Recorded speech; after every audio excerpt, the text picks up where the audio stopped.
वीर सावरकर की जब आप बात करते हैं तो एक आइडियोलॉजिकल वॉर ये है जो कहते हैं वो माफी वीर हैं। उनको बुजदिल तक का तमगा दे दिया गया कि माफी मांग के ये शख्स जो है बाहर निकला।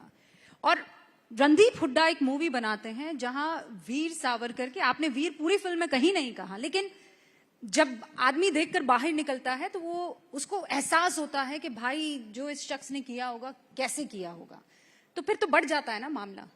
एक है जो कहते हैं माफी वीर है ये। देखिए, वो उनपे पॉलिटिकल लालचनाएं तब से चली आ रही हैं जब हिंदुस्तान में 3 मेजर पॉलिटिकल पार्टीज होती थी, जिसमें से एक इंडियन नेशनल कांग्रेस होती थी, एक हिंदू महासभा होती थी और एक मुस्लिम लीग होती थी।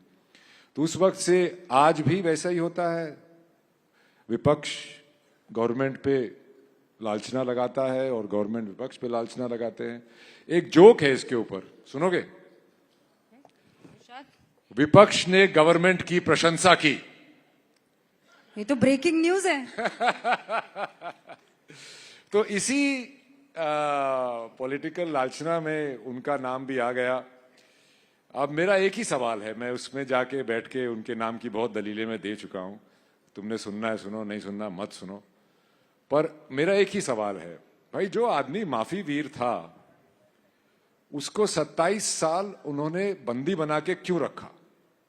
अंग्रेजों ने 27 साल बंदी बना के क्यों रखा उस आदमी को जो माफी वीर था? यही एक सवाल आप अपने आप से पूछिए, उसके बारे में सोचिए। और जो माफी वीर नहीं थे वो खुले क्यों घूमते रहे? उनके जेल में बटलर, बैडमिंटन कोर्ट और रोज गार्डन क्यों होता था? आगा खान पैलेस में क्यों रहते थे वो बंदी बन के? तो ये सवाल आपको अपने आप से पूछने चाहिए और रिसर्च करनी चाहिए कि भैया जो आदमी माफी वीर था, जिसने अंग्रेजों की माफी मांग ली, ये कर लिया वो कर लिया, उसको 27 साल बंद करके क्यों रखा? वो तो उनका सबसे बड़ा पैरवी करने वाला होना चाहिए था।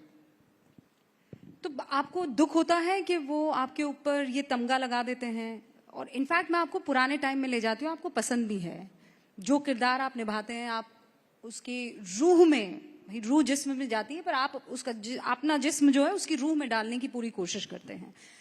तो उस वक्त आपने बताया 3 लोग थे, 3 पार्टियां हुआ करती थी, आईएनसी थी, हिंदू महासभा थी और इंडियन मुस्लिम लीग। ये कम्युनिस्ट पार्टी भी होती थी पर उसको ज्यादा तवज्जो नहीं था। ठीक है, लेकिन सबसे ज्यादा आइडियाज उन्हीं के दिमाग में चलते हैं। फ्री टाइम बहुत होता है उनके पास, एक के बाद एक बड़ी खबरें। तो रणदीप हुड्डा अगर सोशल एक्टिविस्ट होते या पॉलिटिशियन होते उस टाइम में, तो इन तीनों में से किसके संग होते? या चलिए चौथा कोण भी दे देती हूँ, कम्युनिस्ट, किसके साथ होते?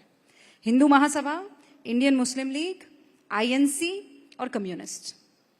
देखिए, ये सब बातें भी कुछ ही लोगों में होती थी, बाकी देश तो गरीबी से जूझ रहा था, गुलामी से जूझ रहा था और अपना जिंदगी काट रहे थे। मैं किस पार्टी में होता मुझे ये नहीं पता, क्योंकि ना मैं उस वक्त था और उस वक्त मेरी विचारधारा क्या होती मुझे नहीं पता। मैं शायद अंग्रेजी फौज में होता।